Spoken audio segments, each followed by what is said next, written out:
Hello നമസ്കാരം. KCET എക്സാമിനേഷനൊക്കെ കഴിഞ്ഞിട്ട് നിങ്ങളിങ്ങനെ അതിൻ്റെ റിസൾട്ടിനായിട്ട് വെയിറ്റ് ചെയ്യുകയാണ് അല്ലേ?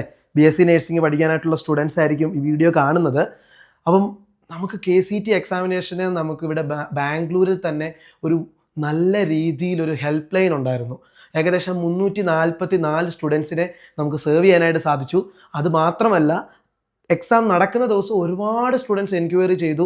അതിനുശേഷം ഇവിടെ നിന്ന് സ്റ്റുഡൻസ് വെളിയിലേക്ക് തിരികെ കടന്നു പോകാനൊക്കെയുള്ള ഹെൽപ്പ് ഈവൻ ലേറ്റ് നൈറ്റിൽ പോലും എൻ്റെ അടുത്ത് സീക്ക് ചെയ്യുകയും നമുക്ക് ഹെൽപ്പ് ചെയ്യാനായിട്ട് സാധിച്ചു. ജേണക്സ് ടീമിന് നന്നായിട്ട് നിങ്ങളെ മാനേജ് ചെയ്യാനായിട്ട് സാധിച്ചു അല്ലേ? അപ്പം ഒരിക്കൽ കൂടി നമ്മുടെ ആ ഹെൽപ്പ് ലൈൻ ഇപ്പോഴും നിങ്ങൾക്ക് ആവശ്യമാണെന്ന് തോന്നുന്നു. KCET എക്സാമിനേഷൻ്റെ റിസൾട്ട് വന്നു കഴിഞ്ഞാൽ, റിസൾട്ട് ഇപ്പം ഏകദേശം ദിവസങ്ങൾക്കുള്ളിൽ വരും.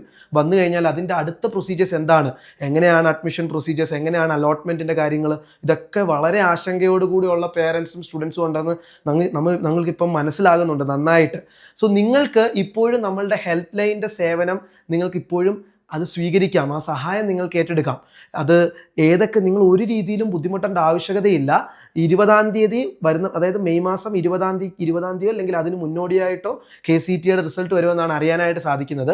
സോ റിസൾട്ട് വരാൻ വേണ്ടി വെയിറ്റ് ചെയ്യേണ്ട, അതിന് മുന്നേ തന്നെ നിങ്ങൾക്ക് നമ്മുടെ ഹെൽപ്പ് ഏത് രീതിയിൽ, എന്തൊക്കെ രീതിയിലുള്ള കാര്യങ്ങൾ ചെയ്യണം, എങ്ങനെയാണ് ഇതിലോട്ട് മുന്നോട്ടുള്ള ഓരോ സ്റ്റെപ്പ് എന്നുള്ളത് മനസ്സിലാക്കാം.